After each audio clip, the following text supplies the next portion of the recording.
YouTube is now blocking Russian state-funded media worldwide. RT and Sputnik have been blocked in Europe for over a week. So they started by blocking them in Europe, those two state-funded networks.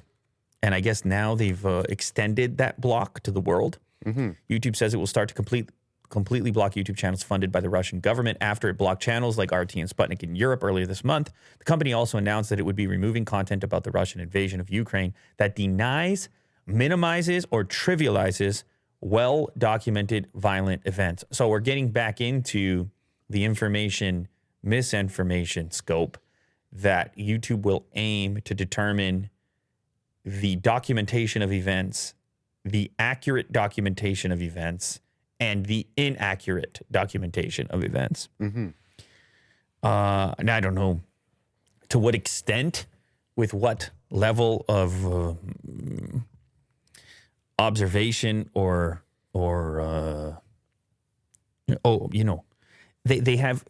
transitioned a lot into human review. Even us on this show, we talk about these subjects, and you would see certain clips where they want to have a human review on those clips to take a look at it and see what we're saying. Now, as I went through earlier in this show about sort of what our approach is to display that breadth of information and the sort of variety of exposures that a typical person would be having. We aim to showcase that. But we always have to be careful about claims and disclaimers and so forth to accurately represent our actual level of knowledge. Like, hey, we're like you. We're trying to make sense of this thing. There is no agenda other than trying to do that for ourselves and for the people watching. And it would be the approach with the cameras turned off. It's always my approach to this stuff, even with the cameras off. Not trying to... I'd say that's a thing that's actually changed for myself over time, is, granting a little bit more space for consideration and really trying to not let your preconceptions determine your availability when it comes to exposure to coverage or information in general. Anyway, so YouTube is going to aim to do this themselves, which of course is going to be controversial for people that disagree.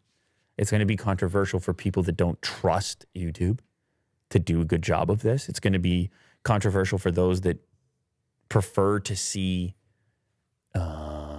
unregulated social streams of information. But obviously YouTube feels, and you got to remember about YouTube, and social media in general, these are platforms where their business model is predicated on advertising. And as much as these statements may have an altruistic feel to them, it's important to note that not just YouTube, but all the people on YouTube as well, all the businesses on YouTube, all your favorite content creators, that the vast majority of those enterprises are also in some way connected to an advertising model. Not all of them. And therefore, there are these outside external inputs that and objectives, and there's going to be requests from these groups to not be associated with certain types of things. Oh, the channel, there you go. Channel's not available in the country. And they're going to make requests, and then businesses are going to respond. Other businesses are going to say, okay, see what we can do. And it's going to be really sensitive. It would be a shame, Will, if all of a sudden we couldn't talk about what we want to talk about. Yeah.